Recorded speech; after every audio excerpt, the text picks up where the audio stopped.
എന്റെ വഴികളിൽ മൂകസാന്ത്വനമായ പൂവുകളെ, എന്റെ മിഴികളിൽ വീണുടഞ്ഞ കിനാക്കളെ നന്ദി.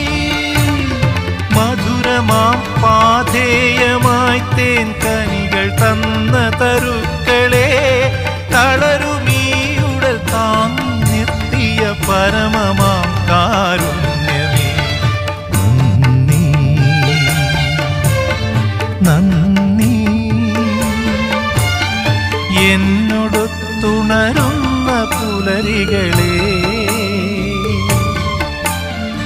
എന്നോടൊത്തു കിനാവു കണ്ടു ചിരിക്കുമിരവുകളെ, യാത്ര തുടരുന്നു